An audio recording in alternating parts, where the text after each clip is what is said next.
Well, here we are, the eve of a new year.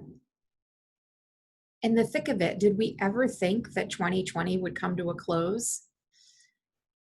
The thick and the thin of it, the ebbs and the flows, the highs and lows that we have experienced virtually together as an association, that you have experienced in person with your team members, your residents, your families, that we here at Leading Age Virginia have experienced with our state partners and other stakeholders, what we've experienced with our national partner, Leading Age.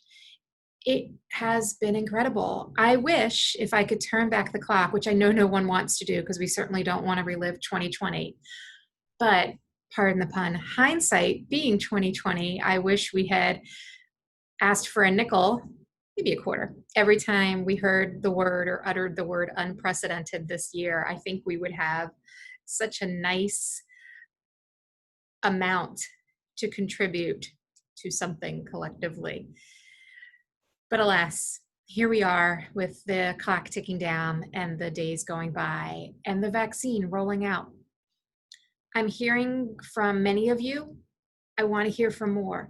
I want to know the good, the bad, and the ugly of what you're experiencing as the vaccine distribution begins in phase 1A and as we get to 1B and 1C. So please reach out, call me, email me, whatever is easiest, because the more feedback we have from you, the more we can provide to VDH and they can pass on to the pharmacy partners, as well as informing what's happening nationally. So keeping Leading Age in the loop. So please, I know you have so much on your plates. There's just an extraordinary amount of energy and planning and logistical challenge to all of this. But if you get a moment, just drop me a line and let me know how it's going. Because we have been supporting some members directly with conversations with the Department of Health. We've been gathering information from others to share experiences with their different pharmacy partners. We have been clearing up misinformation, and we have been learning as we go.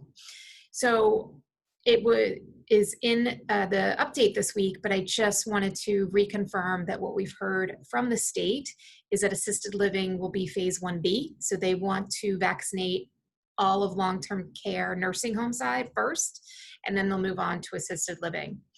So I just wanted to confirm that little bit of information because I know I've heard from many of you who were confused about that. But enough of that for a moment. I just wanted to tell you how extraordinary each and every one of you are. And for all the madness of this year. My favorite quote was when a dear friend and colleague called me and said, do you know what I don't want to do anymore? I don't want to be CEO of a life plan community during a pandemic. I don't want to do that anymore. But she does. And she is. And we've all had those moments. But I have never been prouder of being a part of this organization. I am so grateful that we have such an extraordinary staff here at Leading Age Virginia who really has gone above and beyond, and I hope you feel that, but I wanted to recognize that.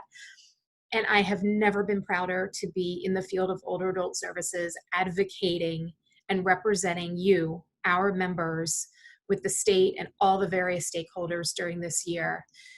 The work you have done is nothing short of miraculous. And the fact that you are still doing it is just to be commended.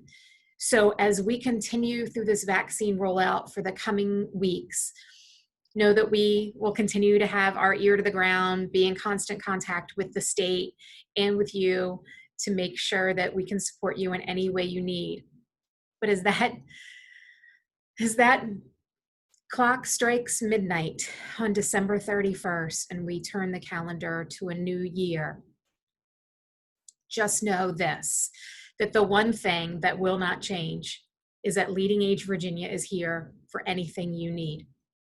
We are so grateful to have you in our membership. We wish you the happiest new year, and we will all come out of this stronger together. Take care.